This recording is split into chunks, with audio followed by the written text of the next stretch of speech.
ଆମ ସମସ୍ତଙ୍କ ଭିତରେ ଗୋଟେ ରହସ୍ୟ ଲୁଚି ରହିଛି। ଆମର ଆଖିର ରଙ୍ଗ, ଆମର କେଶ, ଆମର ଉଚ୍ଚତା ଏସବୁ କେଉଁଠୁ ଆସେ? ତେବେ ଆଜି ଆମେ ସେହି ରହସ୍ୟର ମୂଳକୁ ଯିବା।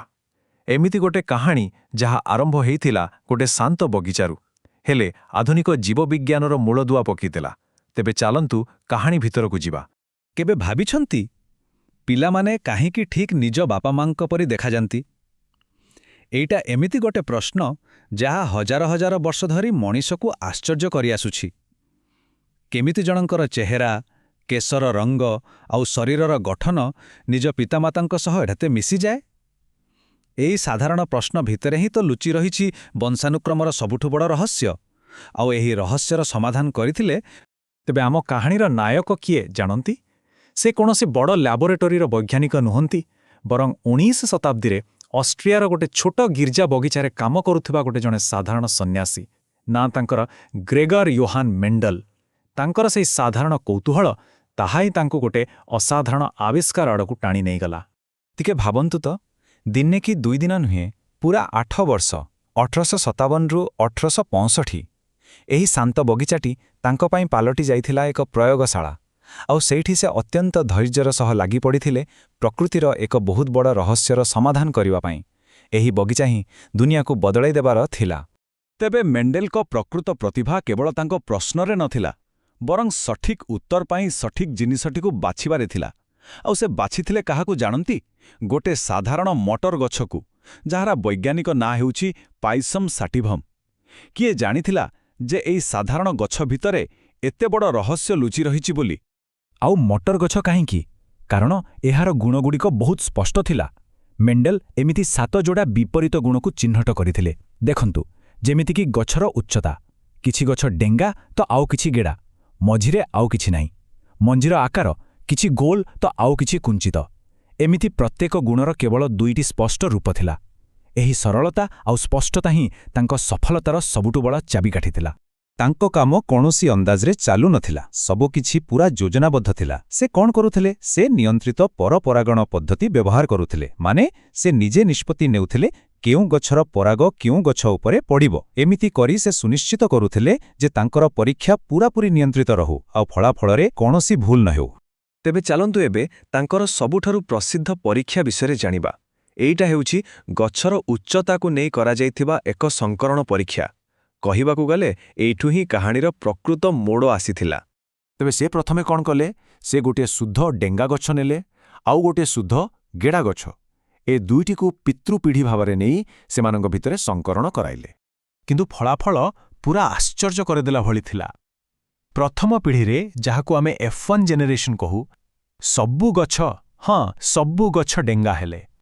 ସେ ଗେଡ଼ା ଗୁଣଟି ଯେମିତି କୁଆଡ଼େ ସମ୍ପୂର୍ଣ୍ଣ ଗାୟବ ହୋଇଗଲା। ଆଉ ଏଇଠି ହିଁ ଆସିଲା ସବୁଠୁ ବଡ଼ ପ୍ରଶ୍ନ। ସେ ଗେଡ଼ା ଗୁଣଟି ଆଖିରୁ କୁଆଡ଼େ ଗଲା? ମେଣ୍ଡେଲ ନିଜେ ବି ଏହି ପ୍ରଶ୍ନର ସମ୍ମୁଖୀନ ହେଲେ। ଯଦି ବାପାମାଙ୍କ ଭିତରୁ ଜଣେ ଗେଡ଼ା ଥିଲେ, ତେବେ ତାଙ୍କ ପିଲାମାନଙ୍କ ଭିତରେ ସେହି ଗୁଣଟି କୁଆଡ଼େ ଉଭେଇଗଲା? ସବୁଦିନ ପାଇଁ କ'ଣ ହଜିଗଲା? ଏହି ରହସ୍ୟର ସମାଧାନ ପାଇଁ ମେଣ୍ଡେଲ ଆଉ ଗୋଟେ ପରୀକ୍ଷା କଲେ। ସେ ସେହି ପ୍ରଥମ ପିଢ଼ିରୁ ମିଳିଥିବା ଡେଙ୍ଗା ଗଛଗୁଡ଼ିକୁ ନେଇ ସେମାନଙ୍କ ଭିତରେ ହିଁ ସଂକରଣ କରାଇଲେ।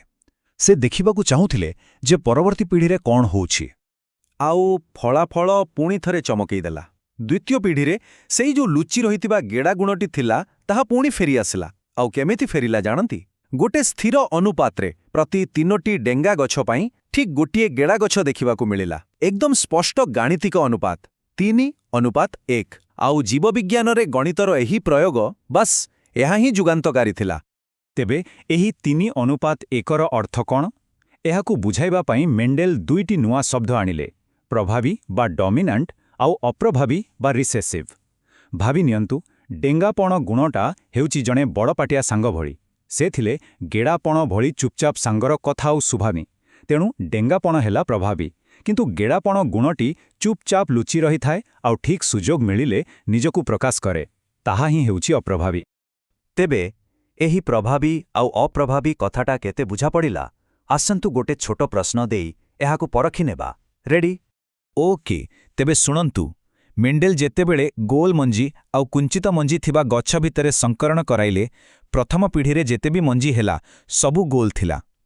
ତେବେ କହିଲେ ଦେଖି, ଏଥିରେ କେଉଁ ଗୁଣଟି ପ୍ରଭାବୀ? ଟିକେ ଭାବନ୍ତୁ। ହଁ, ଏକଦମ ଠିକ୍। ଉତ୍ତର ହେଉଛି ଗୋଲ ମଞ୍ଜି, କାରଣ ସେ କୁଞ୍ଚିତ ଗୁଣକୁ ଲୁଚେଇ ଦେଇଛି। ଏହି ସବୁ ପରୀକ୍ଷାରୁ ହିଁ ମେଣ୍ଡେଲ ତାଙ୍କର ପ୍ରଥମ ମହାନ ନିୟମ ଦେଲେ, ଯାହାକୁ କୁହାଯାଏ ପୃଥକୀକରଣ ନିୟମ ବା ଲ ଅଫ୍ ସେଗ୍ରିଗେସନ୍। ଏହାର ଅର୍ଥ ଜାଣନ୍ତି କ'ଣ? ବହୁତ ସରଳ। ପ୍ରତ୍ୟେକ ଗୁଣ ପାଇଁ ଯେଉଁ କାରକ ବା ଫ୍ୟାକ୍ଟର ଥାଏ, ସେମାନେ କେବେ ବି ପରସ୍ପର ସହ ୟଙ୍ଗ ଭଳି ମିଶିଯାନ୍ତି ନାହିଁ। ସେମାନେ ନିଜ ନିଜ ପରିଚୟ ବଜାୟ ରଖନ୍ତି, ଆଉ ପରବର୍ତ୍ତୀ ପିଢ଼ିକୁ ଯିବାବେଳେ ଅଲଗା ହୋଇଯାନ୍ତି। ଆଉ ଏଇଥିପାଇଁ ତ ସେହି ଲୁଚି ରହିଥିବା ଗେଡ଼ା ଗୁଣଟି ପୁଣି ଥରେ ନିଜକୁ ଦେଖେଇ ପାରିଲା। କିନ୍ତୁ ଦୁଃଖର କଥା ହେଉଛି, ମେଣ୍ଡେଲଙ୍କର ଏହି ଯୁଗାନ୍ତକାରୀ ଆବିଷ୍କାରର କାହାଣୀ ସେତିକିରେ ସରିନଥିଲା। ଏହାପରେ ଆରମ୍ଭ ହେଲା ଏକ ବହୁତ ଲମ୍ବା ଅପେକ୍ଷା। 1866 ମସିହାରେ ସେ ନିଜର ଗବେଷଣାକୁ ପ୍ରକାଶ କଲେ, କିନ୍ତୁ କେହି ଏହାକୁ ଗୁରୁତ୍ୱ ଦେଲେନି। ଦୁନିଆ ଏହାକୁ ସମ୍ପୂର୍ଣ୍ଣ ଅଣଦେଖା କଲା। ତାପରେ ଆସିଲା 1884। ଗ୍ରେଗର ମେଣ୍ଡେଲଙ୍କର ମୃତ୍ୟୁ ହେଲା, ଆଉ ତାଙ୍କର ଏତେ ବଡ଼ କାମ ଅଜଣା ହୋଇ ରହିଗଲା। ଭାବନ୍ତୁ ତ, ଆଉ ତାପରେ ପ୍ରାୟ 35 ବର୍ଷ ପରେ 1900 ମସିହାରେ 3 ଜଣ ଅଲଗା ଅଲଗା ବୈଜ୍ଞାନିକ ତାଙ୍କ କାମକୁ ପୁଣି ଥରେ ଖୋଜି ପାଇଲେ। ସେତେବେଳେ ଯାଇ ଦୁନିଆ ଜାଣିଲା ଯେ ସେହି ଶାନ୍ତ ବଗିଚାର ସନ୍ନ୍ୟାସୀ ଜଣକ ପ୍ରକୃତିରେ କ'ଣ କରିଦେଇ ଯାଇଛନ୍ତି। ତେବେ ଗୋଟେ କଥା ମନେ ରଖିବା ଦରକାର, ମେଣ୍ଡେଲଙ୍କ ନିୟମ କେବଳ ମଟର ଗଛ ପାଇଁ ନଥିଲା। ଏହା ଆମ ସମସ୍ତଙ୍କ ପାଇଁ, ମଣିଷଠାରୁ ଆରମ୍ଭ କରି ପୃଥିବୀର ପ୍ରତ୍ୟେକ ଜୀବ ପାଇଁ ଲାଗୁ ହୁଏ। ତାଙ୍କ କାମ ହିଁ ଆଧୁନିକ ଜେନେଟିକ୍ସର ମୂଳଦୁଆ ପକାଇଥିଲା। ଏହି ଯେଉଁ ଗୁଣଗୁଡ଼ିକ ଗୋଟେ ପିଢ଼ିରୁ ଆରକୁ ଯାଉଛି, ଲୁଚି ଯାଉଛି, ପୁଣି ବାହାରୁଛି, ଏହା ହିଁ ଜେନେଟିକ୍ ବିବିଧତା ସୃଷ୍ଟି କରେ, ଆଉ ଏହି ବିବିଧତା ହିଁ ବିବର୍ତ୍ତନର ମୂଳ ଇନ୍ଧନ। ସିଧା କଥା ହେଲା, ସେ ତାଙ୍କ ସମୟଠାରୁ ବହୁତ ଆଗରେ ଥିଲେ।